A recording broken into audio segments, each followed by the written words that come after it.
vestir de esperança, lançar fora todo mal que te aprisiona e das trevas libertar teus pensamentos. O Senhor é piedoso e compassivo. Os teus erros não te abandonará. Muitas oportunidades chegarão a ti. O caminho certo te conduzirá.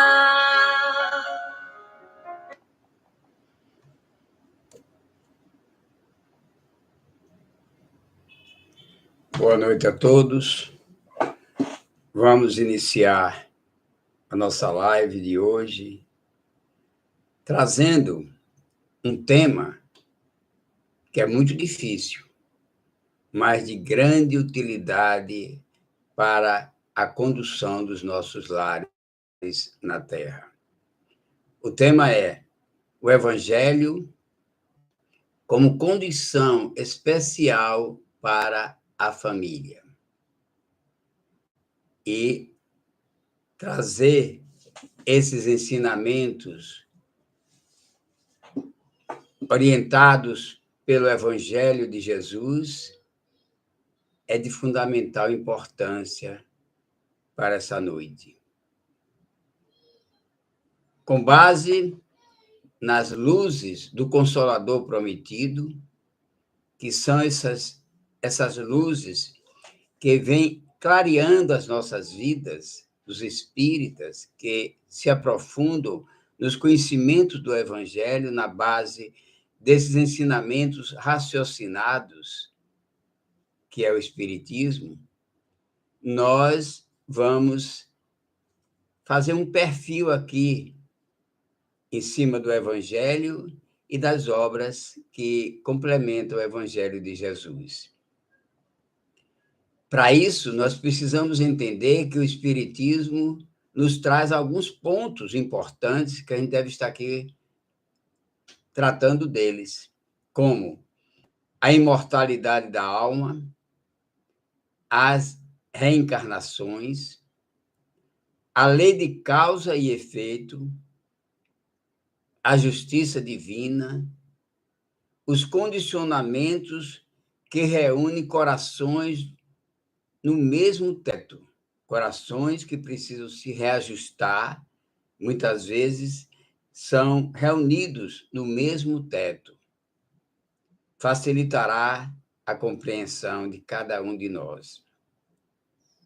O espírito de verdade é a grandeza que nós encontramos em nossas vidas. É Jesus. Para isso, tem uma mensagem justamente no livro de André Luiz, que tem o título Espírito de Verdade. André diz: a nossa conduta é o processo. A nossa consciência é o tribunal. Todos nós temos que cumprir rigorosamente as etapas que os ensinamentos evangélicos nos conduzem. Muitas vezes erramos, no passado nós já erramos, e no presente continuamos, às vezes, falhando em alguns aspectos, mas existe em nós uma consciência. E essa consciência é o nosso juiz interior, que demonstra o quanto nós estamos falhando ou acertando. Nós vamos começar a interpretação desse tema aqui com a mensagem de Emmanuel. Essa mensagem eu tirei lá do livro Pensamento e Vida. É a mensagem número 12, e que ele começa, até de certa forma, carinhoso, atencioso, mostrando caminhos. Ele diz: a família consanguínea, que existe a família, também a família espiritual. Mas ele começa aqui com a família consanguínea, entre os homens de nossas reflexões. Reflexos agradáveis ou desagradáveis, que o pretérito nos devolve. Olha como a coisa funciona. Nossos processos agradáveis e desagradáveis, que o nosso passado, o nosso pretérito, nos devolve. Conhecemos o que plantamos, que o que plantamos, nós sabemos que vamos colher. Hoje, no passado, a gente não sabia disso. As religiões pelo menos que eu pratiquei no passado, nenhuma me deu esse tipo de orientação. Apenas me mostrava o caminho do inferno se eu errasse. Mas a grande verdade da doutrina do Consolador Prometido é que ele, com isso, ele diz que o inferno não existe. Cada um acolhe o que plantou, colhe o que plantou. Então, é nesse sentido que você pode errar, mas você vai ter que resgatar aquele erro. Muitas vezes a gente vive aqui na Terra e vê uma pessoa sofrendo. E às vezes é uma pessoa até boa. E a gente diz, é injustiça que aquela pessoa está sofrendo. Mas, na verdade, injustiças não existem. A injustiça é nada mais, nada menos de uma reparação das coisas que você precisa corrigir, daquilo que, como diz Emmanuel nessa passagem, aquilo que você plantou no passado. São os reflexos que você sofre na vida como estruturação de uma nova vida. Quer crescer, quer evoluir, tem que reparar. E essa reparação, ela acontece justamente com a dádiva de Deus, para que a gente aprenda a, de uma próxima etapa, a gente não está cometendo erros, muitas vezes, infantis, grosseiros, estúpidos, que a gente já cometeu. Quem de nós não cometeu esses erros? E aí, Emmanuel continua no texto com a seguinte colocação: temos, assim, no grupo doméstico, os laços de elevação e de alegria. Olha como diz, elevação e alegria, que já conseguimos tecer no intermédio do amor louvavelmente vivido, mas também as algemas de constrangimento e aversão. Olha, ele falou de amor e alegria, mas as algemas de constrangimento e aversão, das quais recolhemos de volta os clichês inquietantes que nós mesmos plasmamos. Tudo que é inquietação em nossas vidas, fomos nós que plasmamos, que criamos na memória do destino. É maravilhoso a gente conhecer essa verdade, porque sabendo da verdade, que tudo que você plantou, você vai colher, aí você passa a ser mais moderado nas suas ações. É natural que ouvirmos das pessoas que resgatamos dívidas, que pagamos compromissos, resgatamos débitos, mas nem sempre é só isso. É natural, é natural também que é inadequado quando pensamos somente dessa forma. Fazemos para o outro, só estamos aqui fazendo para o outro.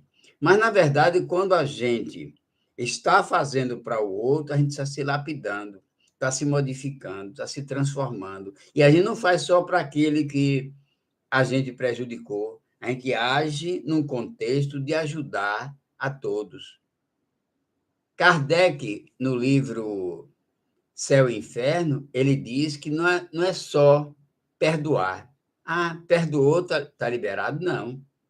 Ele diz que tem que haver a reparação. Aquele que você prejudicou, você vai ter que reparar. E essa reparação, às vezes, custa um pouco. É muito sacrifício. A vida é como a maré. Sempre traz o que saiu de nós. Ela devolve o que saiu de nós. Cada parente é como se fosse um telão, um, refletindo em nós tudo aquilo que nós vivenciamos. É um telão, ele abre uma tela dos nossos passados e reflete em nós toda aquela prática que a gente vivenciou. Mas é fácil ver a diferença, a deficiência do outro. A gente tem muito hábito de ver defeitos no outro, mas a gente geralmente, a diferença é que nós só vemos no outro aquilo que a gente vivencia em nós. A deficiência que o outro tem e você não compartilha aquela deficiência, não te incomoda. Não faz, você nem liga.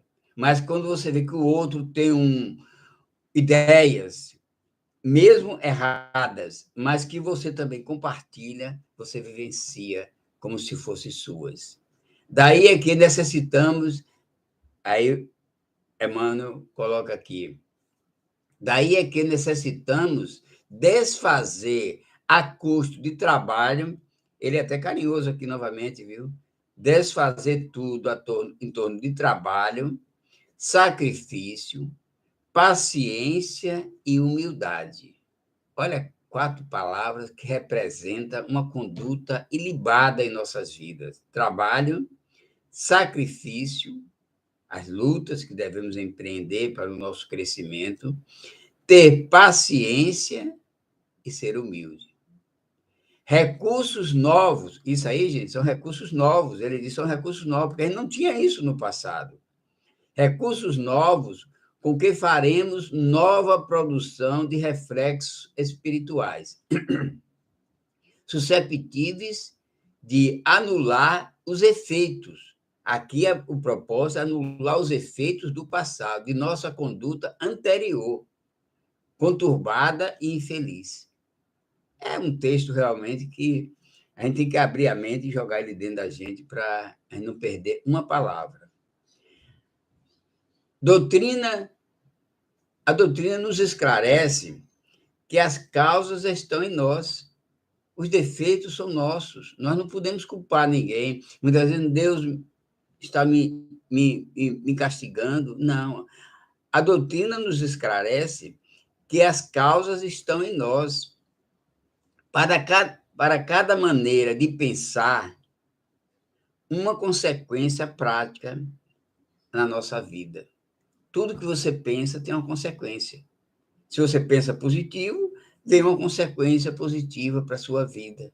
Se você pensa negativo, você tem uma consequência negativa em sua vida.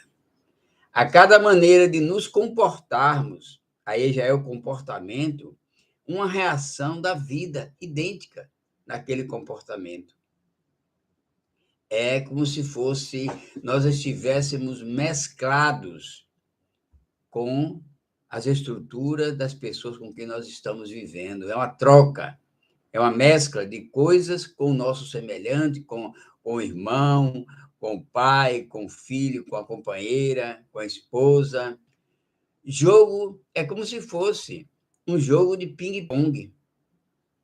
A bola vai, você tem que ter alguém para estar jogando, a bola vai e volta, entendeu?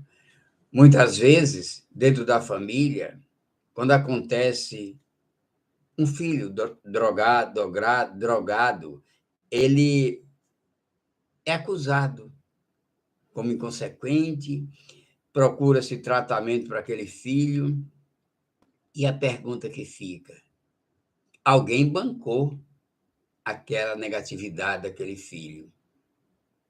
E a família, ela é responsável, porque ela recebe o filho e tem que educar com ensinamentos grandiosos. E a gente vai ver aqui no decorrer da nossa fala ensinamentos que a gente dá de forma inadequada, inconsequente. Tem uma passagem do filme A Poderosa Afrodite, com o Dialas, que tem um diálogo entre dois amigos, e um diz para o outro: minha irmã está ficando louca, pensa que é uma galinha. Aí o amigo diz, uma sugestão lógica, né? Interna ela, rapaz, faz o tratamento dela. Essa é uma cena lá do filme, né? Ele, não posso, eu preciso dos ovos. Então, gente, você vê que a família está conectada um com o erro do outro, com as consequências do outro. É tanto que Emmanuel diz aqui, a família é o centro essencial dos nossos reflexos. Nós refletimos na família tudo aquilo que nós vivenciamos no passado, são os nossos reflexos. O segundo elemento, que nós estamos falando de uma articulação aqui, o segundo elemento interessante na condução da família é a intimidade. Trata-se o seu familiar, porque isso que André diz aí, tem uma passagem que André Luiz coloca no livro dele, ele diz que para nós tratar os familiares como se fossem visitas. Porque a intimidade ela produz um efeito perverso na família. Você se despreocupa de gentilezas, de cortesias, perde aquele instinto.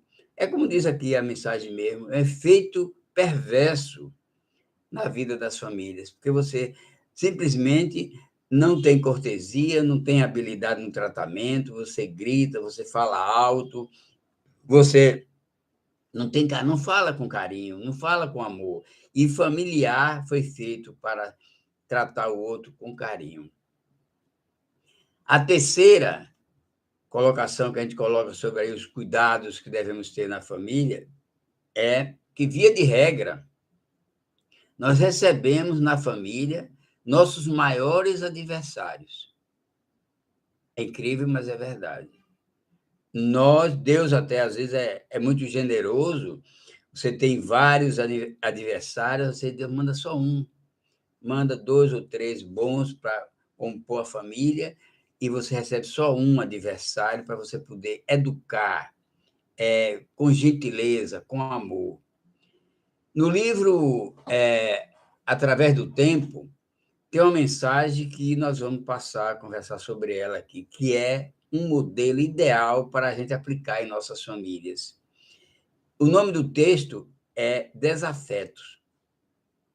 E Emmanuel ele começa o texto assim: amar aos nossos adversários desde o presente, ofertando-lhes o coração em forma de tolerância, trabalho, devotamento e ternura, olha a palavra que ele usou aí, tolerância, trabalho e ternura.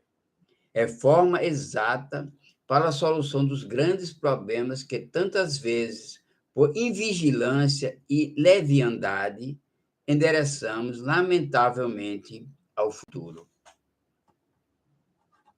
Não resolveu agora? Fica para mais tarde, bem mais tarde. Não resolveu no passado? Vem para o presente, entendeu? Lembremos de que, continua Emmanuel, lembremos de que, ainda ontem, acalentávamos antipatias e desafetos, cultivando o ódio, a afeição da serpe no seio familiar. Isso é incrível, né? Era comum no passado, ele está dizendo isso aí, em outras palavras, eu traduzindo isso aí, era comum no passado praticar o ódio. A gente tinha o duelo, hoje, graças a Deus, não tem mais o duelo, mas os criques de ódio ainda existem. Você vê na política, como está disseminando o ódio, aquela coisa arraigada, a maldade, o sentimento inferior. Era comum isso, e ainda é hoje. Hoje é politicamente correto devolver as dores, as maldades que você recebe. Foi isso que Jesus ensinou? Não. Hoje, a gente deveria ensinar aos nossos filhos o perdão, a desculpa, as correções, mas a gente tem sempre aquela hábito de dizer assim, não traga desaforo para casa. Quantas vezes eu já ouvi isso? Trazer o desaforo para casa, não trazer o desaforo para casa, é você incentivar a negatividade, a criar rancores e mágoas na vida das pessoas. Não é o correto. E ele continua aqui. Recordemos que semelhantes laços de treva algema o espírito às largas sendas inferiores, impondo-nos reencarnações difíceis e angustiosas no campo de purgação e experiências terrestres. Mas é verdade. Hoje, no trânsito, você tem um ato, às vezes você foi fechado, você entra em confusão, tira o revólver e mata o outro. Quantas vezes a gente vê isso? Brigas de trânsito, violência nas ruas.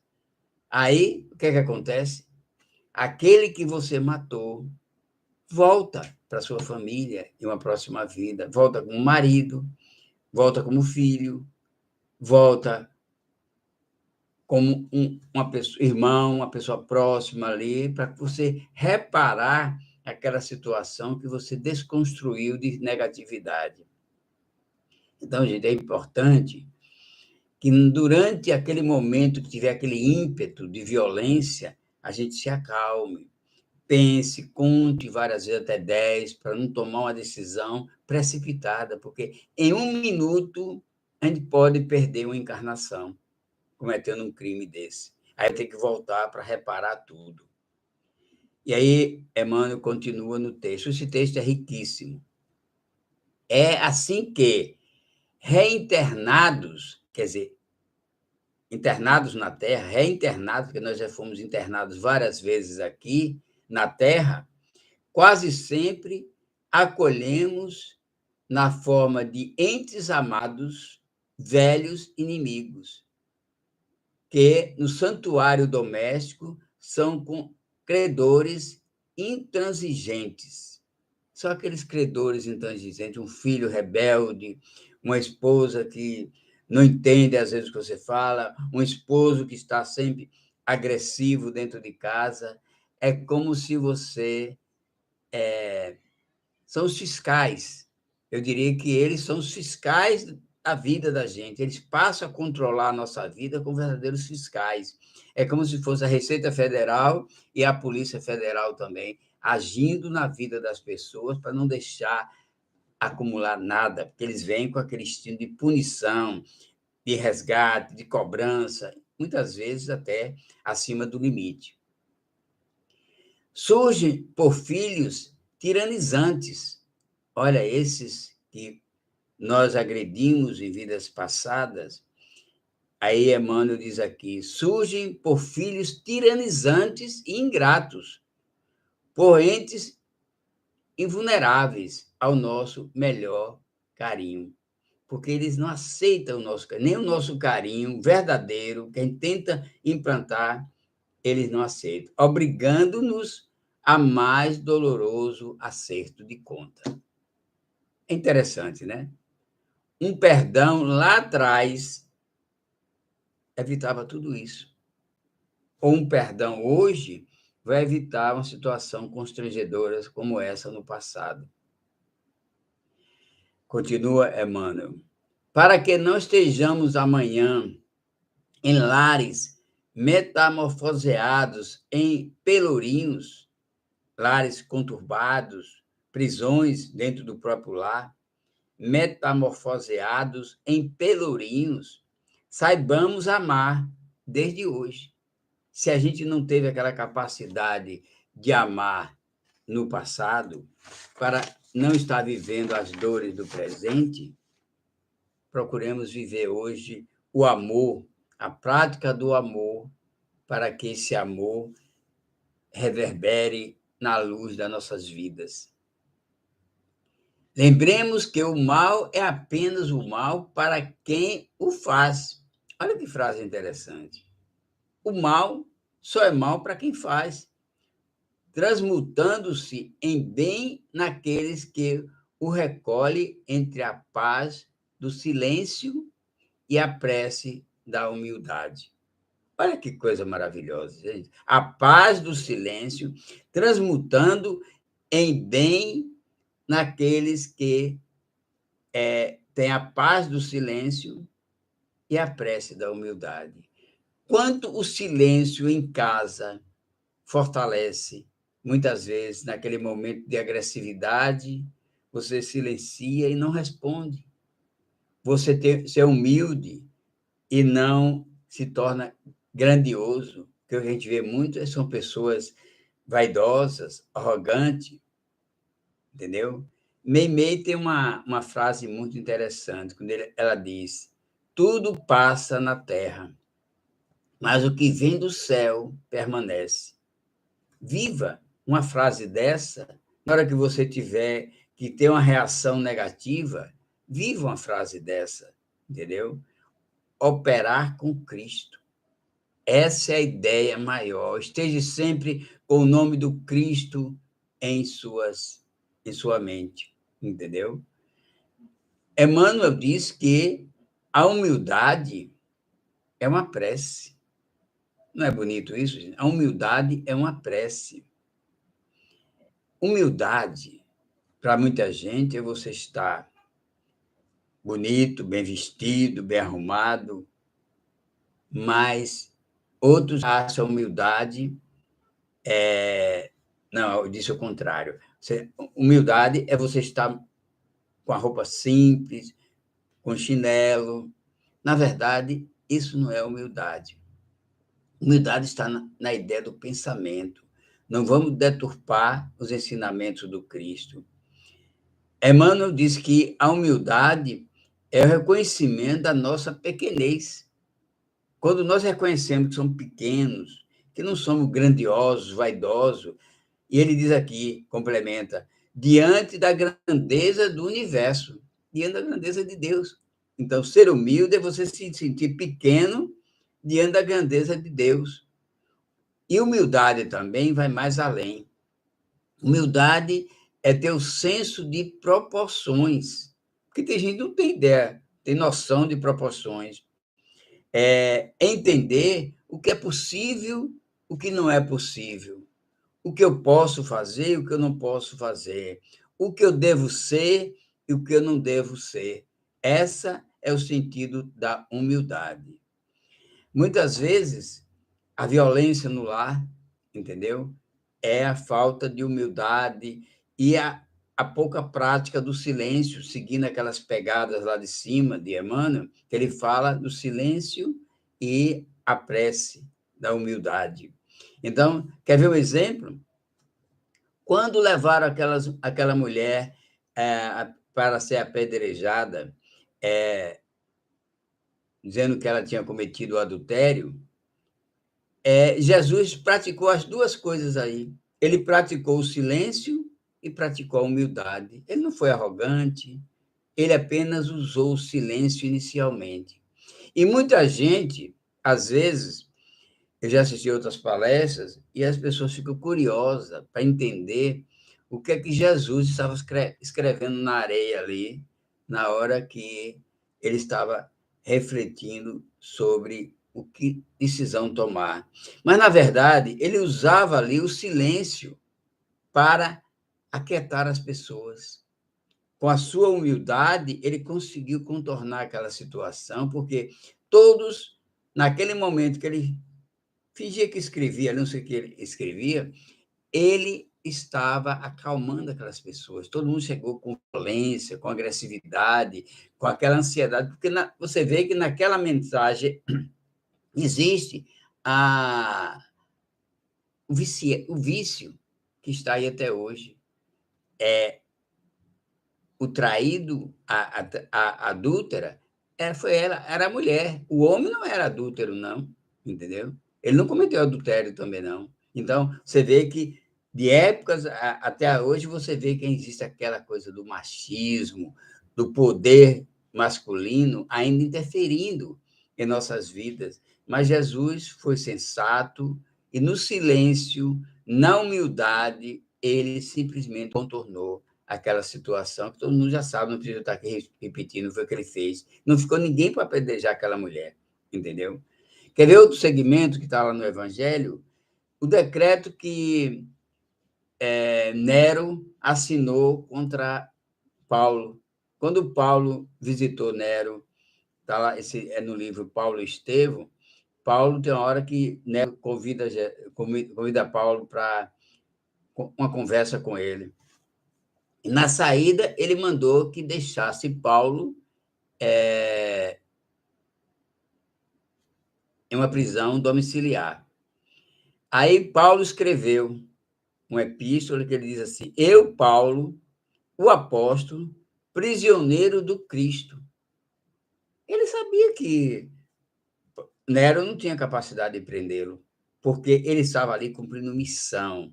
Mas como ele sabia que a missão dele era também sofrer, como Jesus sofreu, ele aceitou com humildade e dizer: Cristo vive em mim, então eu sou prisioneiro do Cristo. Quando eu tiver que ser solto, eu vou ser solto quando Cristo determinar, entendeu? Jesus tem uma outra passagem muito interessante, quando ele reúne os apóstolos, uma prova também de humildade. Ele reúne os apóstolos e pergunta: o que as pessoas andam dizendo de mim?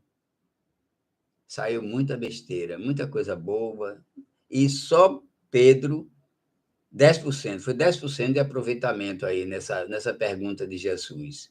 Pedro diz: Você é Jesus, o Filho de Deus, que veio ao mundo para nos libertar. Quer dizer, essa é a ideia. E aí Jesus aceitou aquilo, concordou com aquela ideia de Paulo. É por isso que hoje aqueles ensinamentos levaram Pedro, mesmo sendo aquele espírito ainda rebelde, grosseiro, mas ele se tornou o líder daquela equipe de apóstolos, entendeu? Ele se tornou o líder.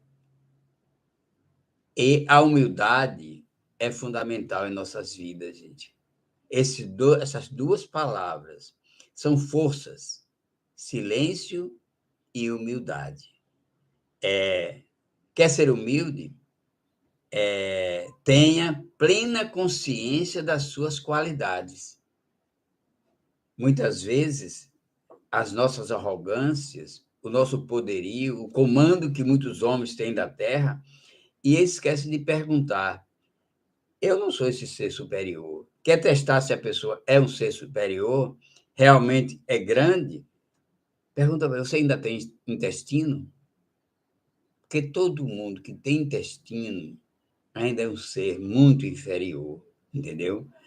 E tem uma passagem muito interessante lá, quando Chico recebe um casal de baianos, foi até essa história nos contos de Chico Xavier, foi um casal de baiano que visitou Chico e fazendo queixa a Chico, que os filhos não queriam participar do espiritismo, chamava para o evangelho do lar, eles nunca participavam, sempre que tinha o evangelho do lar, aquelas crianças desobedeciam, ele tentou, bateu, brigou, tomou várias providências, mas nenhuma deu certo. E Chico perguntou a Chico que, na hora que ele estava fazendo o evangelho, as crianças largavam o evangelho e iam para a cozinha comer biscoito. E aí ele perguntou: então, Chico, o que é que eu devo fazer com meus filhos? Chico disse: leva a lata de biscoito para a mesa do evangelho. Você vê como as coisas, Chico tinha essas tiradas, né? Saber que existem caminhos a ser seguido. Você não pode agir com agressividade com filhos. Você tem que educar com boas palavras, bons ensinamentos, entendeu? Onde Deus te colocou na terra é onde Ele espera de você o maior rendimento. É aí que você deve. Muita gente reclama que está no lugar errado, que não veio aqui para passar aquelas situações, mas uma coisa é certa: dentro da família, onde Deus te colocou, como filho, como esposo, como marido, é aquele lugar que você deve mostrar seu rendimento, entendeu? Nós precisamos do evangelho. Viver sem o evangelho no mundo é viver como se tivesse um navio à deriva, sem bússola. Jesus veio sofrer na terra para nos legar esses ensinamentos. E muitas vezes a gente não valoriza os grandes ensinamentos que Jesus nos legou. Durante 3 anos apenas, ele deixou a maior biblioteca do mundo com seus ensinamentos. Ele marcou a história, antes e depois do Cristo. Jesus não é uma coisa pequena, Jesus é grande. Aprendamos a amar com deferência especial. E o Espiritismo é uma cosmovisão. Às vezes, a gente pensa que a doutrina espírita é difícil de entender. Ela é fácil de entender, porque ela mostra caminhos.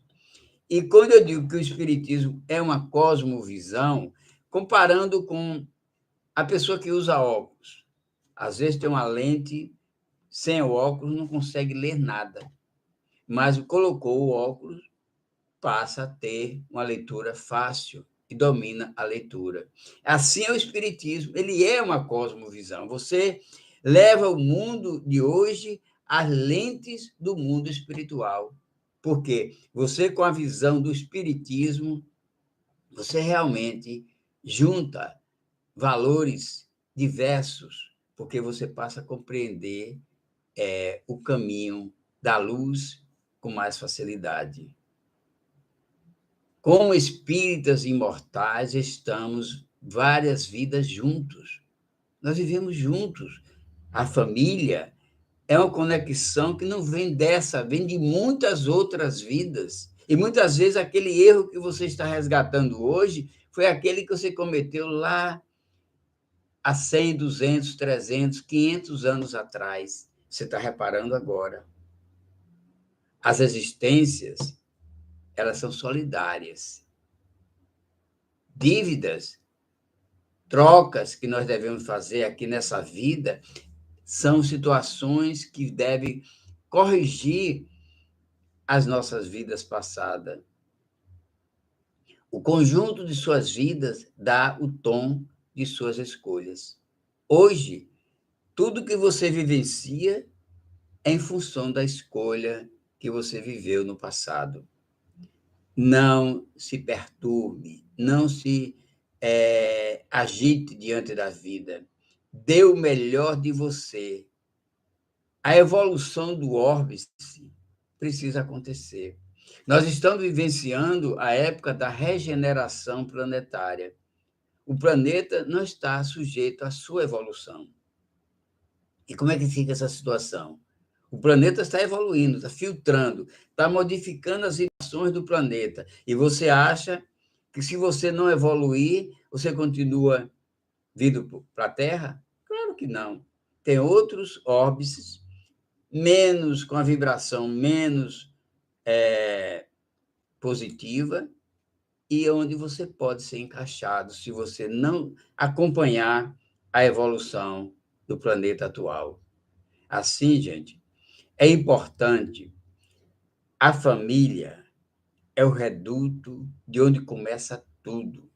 Ninguém cresce lá fora. A gente cresce dentro da família. E na família a gente encontra subsídios para ajudar e crescer lá fora. Começa pela família, amando, acreditando, servindo, sendo humilde, sendo silencioso quando for preciso ser silencioso, sendo carinhoso quando tiver que ser carinhoso, Quantas vezes a gente chega para um filho e diz: meu filho, eu te amo. A gente chega para uma companheira e, às vezes, ela está lá nervosa, chateada por algumas coisas, você chega lá, dá um carinho, uma atenção, um afeto, e aquela quebra aquela vibração negativa que você está vivenciando. Então, gente, são muitas as coisas que a gente tratou aqui. Lógico, a gente trata, mas a gente não abre a cabeça de ninguém para colocar essas informações que são úteis e necessárias para praticar no dia a dia. Eu espero que pelo menos um dos itens, que eu falei vários itens aqui, mas que pelo menos um dos itens você tenha assimilado com grandeza e passe a praticar como segmentos em suas vidas. Que Jesus nos abençoe. Muita paz.